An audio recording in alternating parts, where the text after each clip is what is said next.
Here is something nobody warned you about.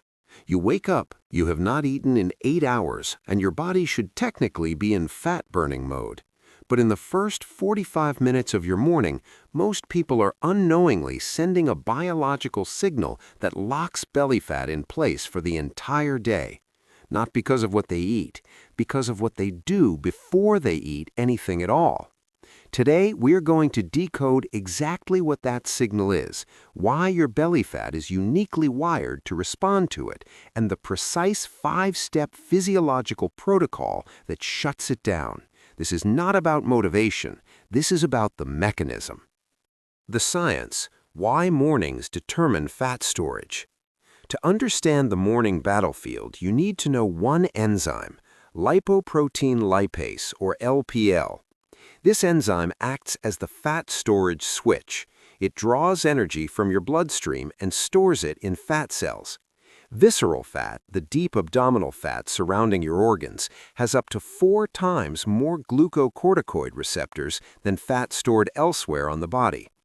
Glucocorticoid receptors are the docking ports for cortisol. Your belly fat is not just vaguely affected by stress, it is architecturally designed to detect it and respond to it by storing more.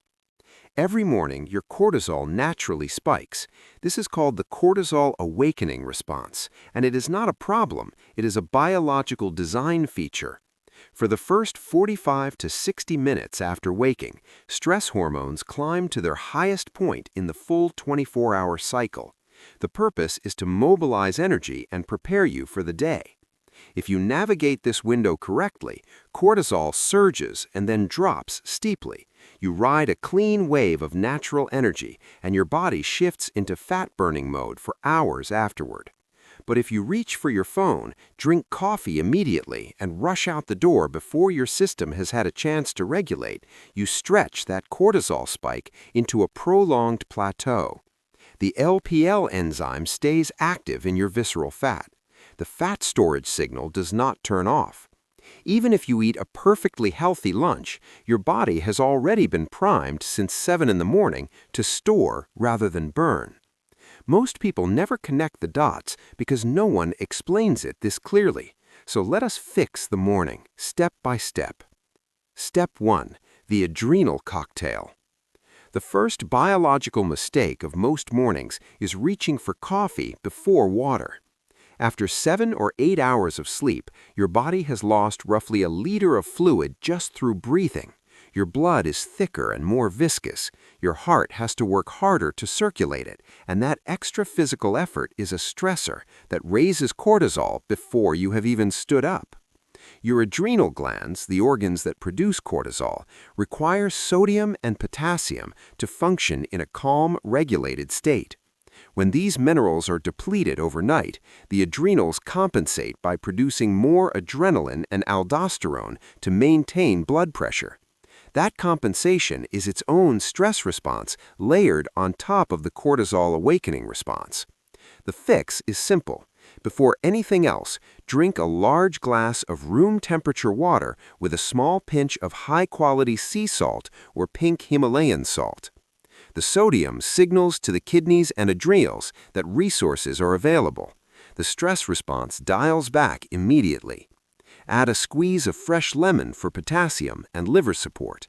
This 30-second habit begins recalibrating your cortisol before your day has technically started. Step 2. The light signal. Inside your hypothalamus sits a cluster of neurons called the suprachiasmatic nucleus, your master circadian clock. This clock governs the timing of cortisol release, melatonin production, and your metabolism's daily rhythm. It is not set by your alarm. It is set by light. When people wake up and immediately expose themselves to overhead LEDs or smartphone screens, they receive artificial blue light at roughly 500 lux. That is enough to partially suppress melatonin, but nowhere near enough to properly trigger the full circadian calibration your body needs. The result is a blurred cortisol pattern. No clean peak, no clean drop. Just a long, murky plateau of low-grade stress hormones running through the entire morning. Natural outdoor light, even on an overcast day, registers between 10,000 and 30,000 lux. The full-spectrum photons hit your retina, travel to the hypothalamus, and set the clock precisely. Cortisol rises sharply, peaks, then drops steeply. You get the clean energy wave you were designed to ride. Get outside within the first 30 minutes of waking. You do not need to run. Simply expose your eyes to natural light without sunglasses for 5 to 10 minutes. Morning sunlight also triggers serotonin release, which is the direct precursor to melatonin. By getting light at 7 in the morning, you are engineering better sleep 11 hours later, which means better overnight cortisol clearance, which means lower LPL activity the following morning. One small habit with compounding returns across the entire cycle. Step 3. The 90-minute caffeine rule. This is the step most people push back on hardest, but the biochemistry behind it is ironclad, and once you understand it, you will not be able to ignore it. Wait 90 minutes after waking before drinking your first cup of coffee. Throughout every waking hour, your brain produces adenosine, a byproduct of neural activity that creates sleep pressure. The longer you're awake, the more adenosine accumulates and the more tired you feel. During deep sleep, your brain's glymphatic system flushes this adenosine out, but when you first wake up, the clearance is not yet complete. Residual adenosine is still present in the system. Caffeine works by docking into adenosine receptors and blocking the tiredness signal. It does not destroy adenosine, it just parks in the receptor and prevents the molecule from binding. If you drink coffee within minutes of waking, you block those receptors before the residual adenosine has been naturally cleared. It keeps accumulating behind a chemical dam. When the caffeine wears off in the early afternoon, the dam breaks. The crash hits hard. Energy plummets. The body responds to that sudden drop by releasing a compensatory cortisol spike, which drives sugar cravings and visceral fat storage right in the evening hours. Wait 90 minutes. Let the body clear the adenosine on its own. Let the natural cortisol awakening response complete its arc. Then drink your coffee.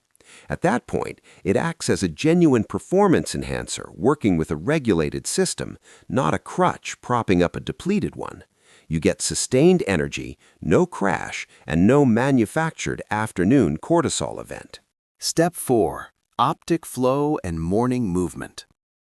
High-intensity morning workouts are frequently recommended as a metabolism booster, and for certain people in certain physiological states, that is valid.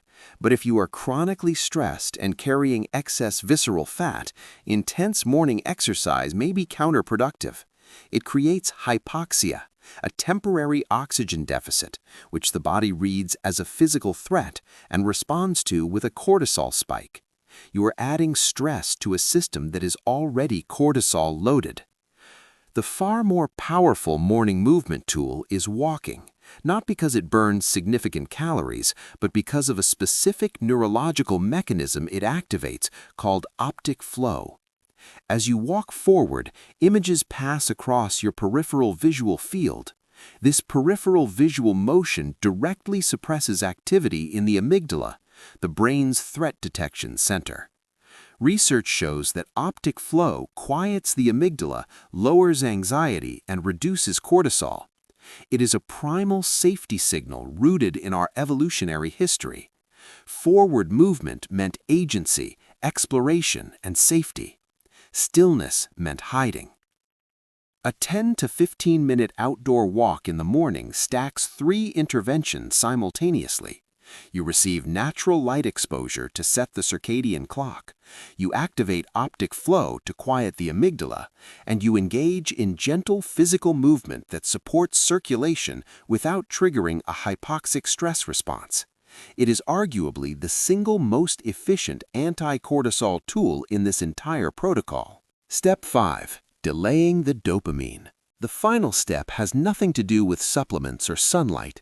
It is about what you choose not to do. Do not check your phone for the first 30 minutes after waking.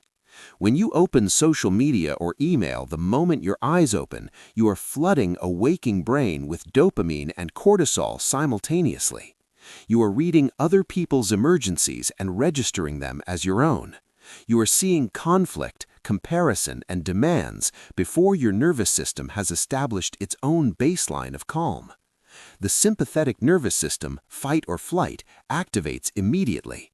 Before you have stood up, before you have eaten anything, you are already in stress mode. This is not just a mental health issue, it's a metabolic one. A brain that begins the day in reactive mode stays cortisol dominant. The parasympathetic nervous system, your rest and regulate branch, never gets a chance to establish dominance. Protecting the first 30 minutes from external stimulation allows your nervous system to arrive at the day on its own terms. Cortisol stays lower. Fat storage signals stay quieter. The entire hormonal environment of the day is calmer. The full protocol. Wake up, leave the phone alone, drink your adrenal cocktail, water, sea salt, and lemon. Go outside within 30 minutes for natural light and a short walk. Wait 90 minutes before your first coffee. That is 4 steps, roughly 15 minutes of intentional action. Biologically, what you are doing is aligning your hydration, your circadian clock, your adenosine receptors, and your nervous system into a coordinated state of safety. When the body registers safety, visceral fat is no longer a protected emergency reserve. LPL activity in those abdominal fat cells slows. Over time, the body becomes willing to access and burn what it has been guarding. Most people battle their biology every morning without ever knowing it. They force alertness with caffeine and screens and reactive stress before the system has had any chance to self-regulate. Then they spend the rest of the day fighting cravings, energy crashes, and a metabolism that is working against them. Stop fighting. Start aligning. Drop the cortisol in the morning, and the visceral fat becomes far easier for the body to let go.